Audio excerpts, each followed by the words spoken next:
We played every single map released in the Humble Bumble Community Map Pack, a collection of maps all centered around bees. If you want to participate next time we host a TF2 map event, make sure to join our Discord in the description.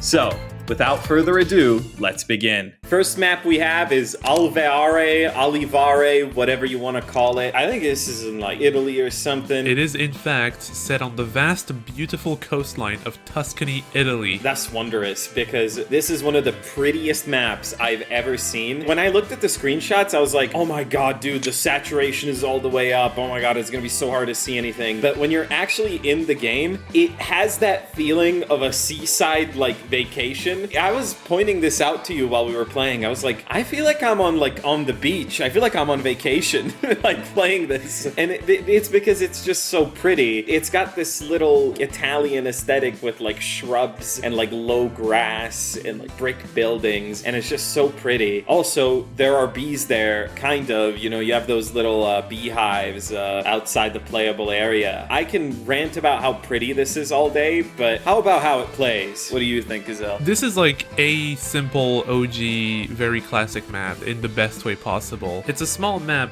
but it's not cramped and it's very wide and open. There's enough for you to move around. Every class is like useful. It's about as small as Dust Bowl, I want to say, but like it actually just fixes all of Dust Bowl's issues that make me hate it. Yeah, that's crazy. It's crazy that you can actually beast on classes like Scout here, you know? Like, even though it's like all the way up to like, last. Yeah, and it's sort of like a Dust Bowl type, but it still works. And I think it still has those like hallways that make attack defend such like brainless fun, because I remember I was doing sticky traps, I was spamming projectiles, I was doing some sneaky pyro plays. I think genuinely this map, like you said, it's kind of Dust Bowl but good, because even the first like area has that sort of little hole in the middle like Dust Bowl does. Except it makes it a lot more interesting because, you know, the point is out in the open, there's only like one barrier and then a house behind it, so you don't have the entire enemy team like camping inside and just like stopping the entire point from being capped. They still have a pretty good like sight line on the spawn doors, but like it's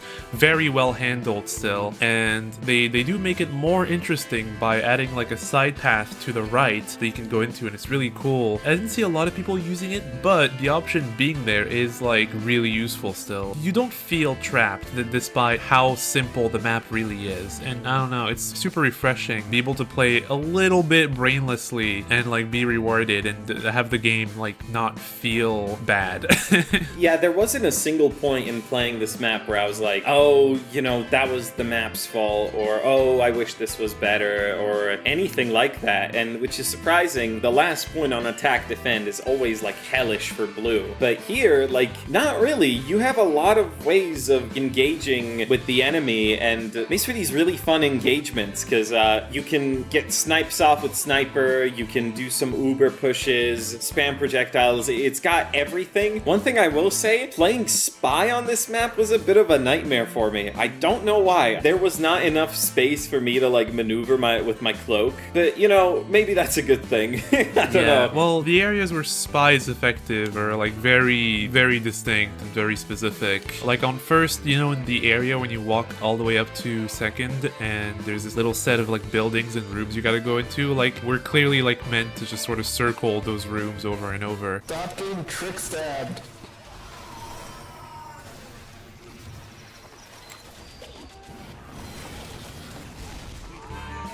But like you would never see a spy on any of the points. It's impossible for them to do anything. I think besides that nitpick, this is a genuine S tier for me. I think I would put it in A for now. There's nothing that like particularly came out at me as like, oh, this, you know, this one's gonna stick in my mind like forever. You know, it is a two-stage map. The first stage has the last point that is pretty like hard to cap. There's a little spot on last where you can set up 2 sentries and be completely unstoppable unless one blue demo manages to make their way on a specific little battlement. But even then, it's such an easy battlement to like keep safe, stalls that last area forever. The second stage is really easy to cap. It's just really hard to defend on it, I think. I think it's really good map and I love it, but nothing, you know, made me think this is an S quite yet. Yeah, I think I agree with that. I can settle for an A. It doesn't do anything wrong. I think it does everything so right that nothing really jumps out at you, really. Yeah, we might change it maybe a bit later, I don't know. But for now, I think it's pretty much a solid A. This is the autumn countryside. The autumn countryside of Bumble Fumble. We fumble in everything. This is a payload map. It's set in this sort of series of factories and honey processing plants and bee farms. Honestly, this is another like pretty fantastic and honestly really solid payload map. It feels like a mixture of all my favorite areas from all the other payload maps, and it's also where I noticed that the teams have custom little names where red team is called Apricot and blue team is called Plum. I can't believe you're not mentioning the moving windmill. I don't know why is that so impressed me impressive? so much, and it feels so stupid to admit that because like we've been doing this for like 20 years in maps. Like this isn't like I don't know. Everybody it's just, wildin'. it's just like they've been having moving props for 20 years. Everybody wildin' now.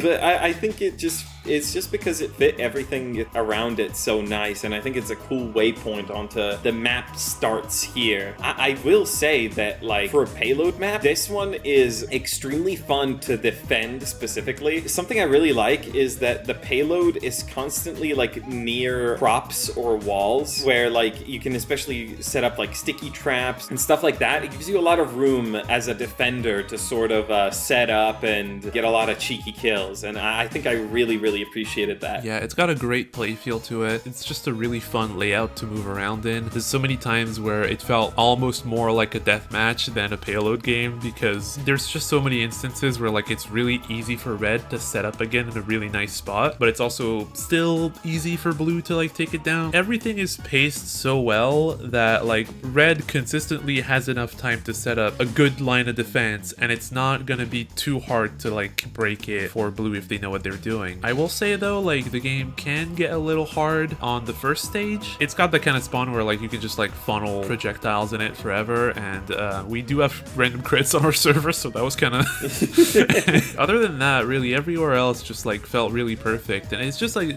detail wise this is like ridiculously beautiful. This map is so pretty.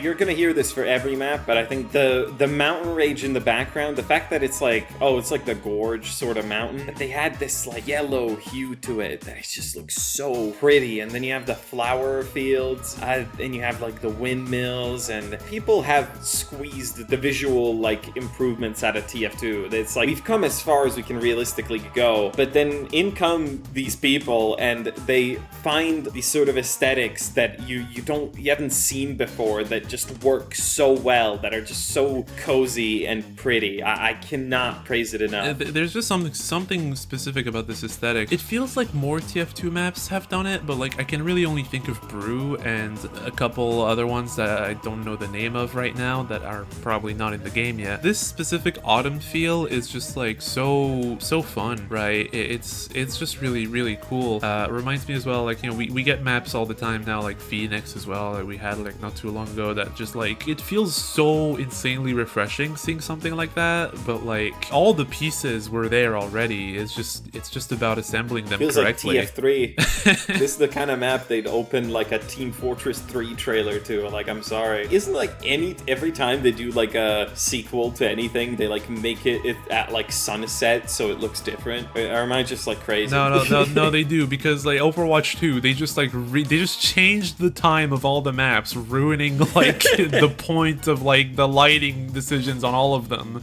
like without thinking. Overwatch F tier. This map is A tier. Hey, come on, Overwatch is a good game. Yeah. No, dude, TF2 and Fortnite, cringe. TF2 and Fortnite are cringe. All right, we all on Valorant. Exactly, we all on Valley, bro. Hop on Valley. But yeah, I think these two are solid A tiers as well. I'm more willing to put this one at an S than the other one. We might come around in a bit. Maybe at the end of the video, all of them will be an S. Then we have the beautiful Azure Farms of Serana, a hybrid control point and payload map. It's also set in the American Midwest, because I'm like reading the workshop page right now, so I'm giving you this fact. Hybrid maps have always been like so cool to me, and this one is a good idea, but something just missed the mark, because it might just be because people didn't play it enough, but basically the way it works is there's a control point at the start, and then if blue caps the point, they get access to their payload, and then they can finally push it. But every time we played played on it, the same thing would happen. Blue would just attack red from like a completely different direction, and like I would just be standing there at the control point as a red dude, just being like, where is everybody? I thought they was supposed to be attacking this. And then people would finally figure out, oh, there's a control point here, and they would cap it, and then the payload would get released, and then people wouldn't really be jumping in to push it. It would just kind of continue to be like a sort of deathmatchy state, which is really unfortunate. I don't think the map funnels players well into what they should actually be doing. The main issue with this map is the first control point that you have to take. Like you said, it's not very obvious where the control point is. Funneling from the first blue spawn to that control point is like a little awkward. It's just not very obvious where it is, even though it's like right in front of us. I think it's just because it's so close, it feels wrong, you know, but I don't know this. I don't know this. And then when the payload gets released, it's released in a specific spot that is away from your view. It's actively hidden from you. It's like right behind this big silo right here. And I don't know. I don't think they had to do that. They could have probably had some kind of big door in front of the payload, like in view of the players, open in a more showcasing kind of way, so that it was obvious that like you have to stand on the payload that's over there now. And I also want to say this first area is really hard for blue to like push through after they've capped the payload. I don't know if you remember this, but there was a solid 15 minutes where blue was just like completely shut down in this straight line they have to take through. The main idea was probably that like, oh, blue's gonna take full control of this to get the payload, and then, you know, blue is gonna be occupying so much of this area that it's gonna be easier to push through, but like that's just not really what happens. It kind of turns into a sniper hell pit where blue can't push through this zigzag at the start of the round, and it's not very fun. I agree with that, but I will say something this map does well though is the final point, because I harped on about this for years, but last points on payload usually really bad, but the final point on this map is actually fun. I really liked pushing into it. There was a big hype moment where all of us got on it and we managed to push it out. It doesn't let sentries be too oppressive in it. It's open, you know, because final points in payload are always they're so oppressive. Like, you can't do anything other than like getting an Uber in and 10 heavies and like 3 demos on every sentry. And also they're like always big like set pieces in a way where like, oh, the thing like falls into the thing, and yeah, that's always cool. But I feel like the fact that this isn't some massive pit or a set piece or anything actually allows for a little more gameplay variety, because as you said, like it's not just like heavies, medics, and sentries. It was every class was pulling their weight on this final point, and I think that's awesome, and that should go with points towards the map. Yeah, you know, the cart doesn't explode into a big tank or something. It just releases a bunch of bees and it like slowly kills everyone around the payload. Yes, I do love that. My general thoughts on this map are that it gets good once you get to B. Yeah, same. And I think that's a shame. I think with a couple tweaks, if the payload is just more visible, I think we could have an amazing map on our hands. But I think for now, it drops from amazing to good. Being on A once the payload is released just is insanely oppressive on blue team, and red has just such like, because you do have to go uphill instantly after that. Give blue a bit more cover, a bit more like, you know, ground to stand on, because otherwise they are just in the same position. They're still capping the same point essentially. They're still fighting in the same area, and they don't, you know, no one wants to do that. Like, I've capped the point, now let's move on to like another spot, right? I would give this one a B. I think I love this one still, but A is a bit of a problem. I'm giving it B for B's. No way! It's B tier. B tier for B's! Next up we have Hivemind. It's a really weird looking CTF map. It was actually pretty interesting. What did you think about it? This is my favorite one. I'm just putting it out there. This is my favorite. Really? It's a symmetrical, like, capture the flag, whatever. But this is such a cool shape for a capture the flag map. They've done it. Capping the point, not easy. Yeah, not impossible, fun. low-key. Not fun. Impossible, Impossible. But this area, this playable area, is so much fun to both traverse, to get kills in, to hang out in. If this was on one of those like Skyo, like no flag servers, like I would be on this every day. This is giving me the same vibe of when Double Cross first came out. Like I was like, oh my god, like this is capture the flag maps can be this awesome. It's just so much fun to traverse, and every class from scouts, heavies, whatever, everything can thrive here and get kills and whatever. I think that's amazing. I think that's wonderful. I wish this got in the game simply because I think the capture the flag like sub-community of like TF2 casual would love They this. would benefit They from would be this all because over it. I'm just saying, even if you're trying to go for the flag, you're not getting it.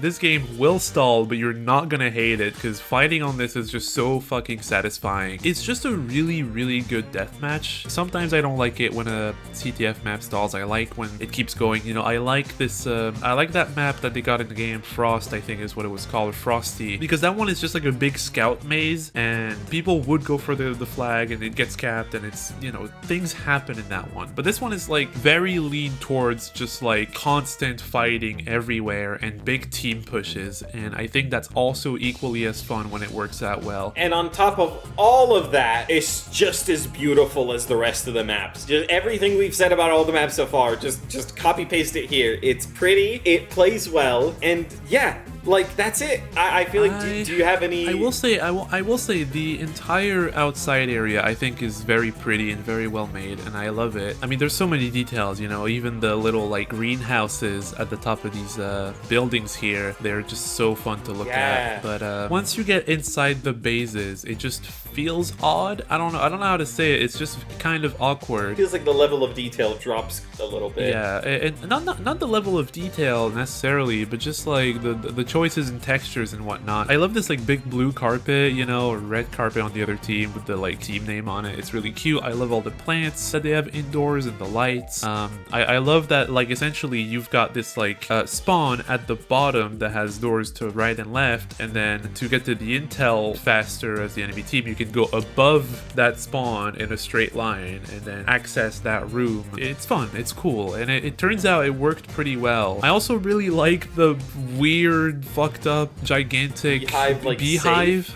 I don't know. I don't know what to think about it. It's fucking awesome. The matches went on for so long when we played this that I don't think we actually got to see what happens at the end if you cap it 3 times, if it like opens or something, or if you unleash the bees. I don't think we ever finished it. Yeah, because the matches just went on for so long. We didn't have a timer, and I think we stayed on that map for more than 30 minutes total. No, I think we stayed on this map the longest out of all of them. Definitely, and I don't regret it. It didn't feel very long, is the thing, because you're constantly fighting. It's such a wide map. There's like a big variety in like what you're going to be experiencing on it, and I think that's cool. It's not like impossible either to really like break into the intel room. It's like, you know, you just need a good team push, and you know, you don't get those every day. When it comes to ranking this, like you would say, oh, a capture the flag map, but like capturing the flag is impossible and actively not fun to go for the objective. So isn't that a bad map? No, bro. No, because it is still fun. It's still fun to go for the objective here. Last video we were talking about like pressure. Theoretically, it should be really easy to go for the objective, right? Even though it's a gigantic room, you know, just one team push, you get all the sentries out. But that one like is not fun to go for the objective because like, I don't know, the vibe's off. The areas to fight in are not interesting. I'm gonna be rude about it, and like it's just true. It's not fun to fight in this map. But this one, there's just some good intricacy to it, and it's fun. It's fun to navigate. It's fun to look around. There's so many things you can do. So many different fights you're gonna get into. These indoor locations are like fun little places to camp in with your team and then move on and up and up and up. Like there's a sense of like escalation the more you move towards the enemy point, and like it's cool. That's what's cool about this map. I like it. People are saying in here that they wish it was player destruction, and honestly I don't even agree. I still want this to be CTF.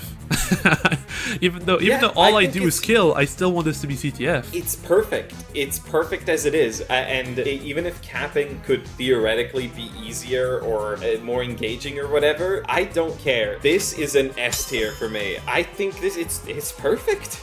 It's just perfect. I wasn't gonna say it was an S tier. Originally, I was gonna say it's a B tier, but like the more you're talking about it, the more I actually agree. I think I will give it an S. Yes. The last one we have Pollinate, which is an arena map, a very classic arena map. It's sort of set in a weird retro futuristic city, you know, building kind of area where honey is some sort of power source. It's a fun idea. It's a fun little concept. I think it looks really cute. But Indy, I think you have some thoughts about it. Well, first of all, there's one thing that isn't the map's fault, and it's the fact that arena like imposes like a 12v12, and our servers are always 32 players, so we always had like a bunch of people sitting out and complaining about the fact that they're sitting out and stuff like that. I think this map is a good idea, executed as well as it could have been. The problems with it are that it just doesn't fare well on high player counts. This is like hard on like a 6v6. Like it's perfect for 6v6. I think if you increase the player count to 12v12, it kind of falls apart because it is simply just a hallway with a circle around it. But that's what I like about it, though. It is very simple. 12v12 is the right player count for this. I think I think that's why that's what I like about this. Like this is like a good arena map, as in like the way arena works in TF2. Unfortunately, like it's simple. Rounds don't last very long, but you know, I think my main issue is that it's arena and that it's so small. When we have game modes now like player destruction, like being as popular as they are, if they like maybe opened up the areas upstairs instead of making them decorations or something else behind the original team spawns, you could turn this into a great player destruction map that actually I think would be really cool, because this is a really circular layout, so this would be perfect, right? So I don't really know what I think about it because I really like it. I liked my time with it. I think the problem is that at the end of the day, you're making an arena map. Much like our world, the problems, they are systemic. it's just the fact that it's an arena map, and any and all complaints I would have about it would just be complaints for arena. But let's judge it like, you know, as a map, because it is an arena map. We don't like the game mode, but like as a map for the game mode of arena, I think it is the best one that I have seen in a long time. Maybe like I would put this on the same level as playing Watchtower, because I have so much fun playing Watchtower.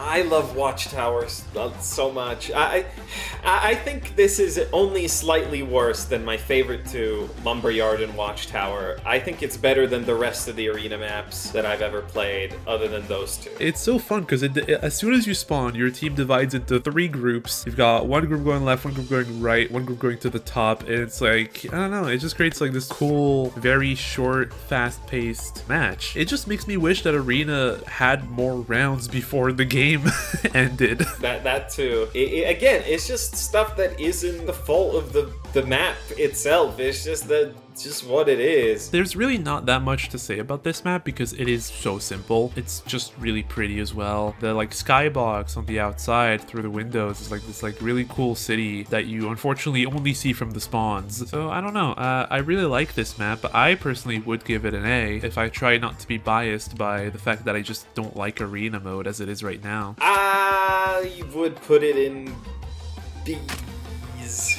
B for B's. Tier. Okay, liberal. Convince me about this. Well, think of it this way. Would you truly put this in the same tier as Alveare? Yeah, no, you're right. Let's just put it in B then. I think this tier list is locked in, and if I may say, this Bumble B map pack is very much worth checking out. Yeah, if you're looking for like maps that are casual and very simple and just pretty and have a great play feel, like this is definitely something worth checking out. And it's not all. There's 2 more maps that are planned to be made for it next year. Didn't get time to playtest them, but they are on the way, so keep an eye out. Put it in your favorites, follow the creators, and wish them good luck on finishing it. Yeah.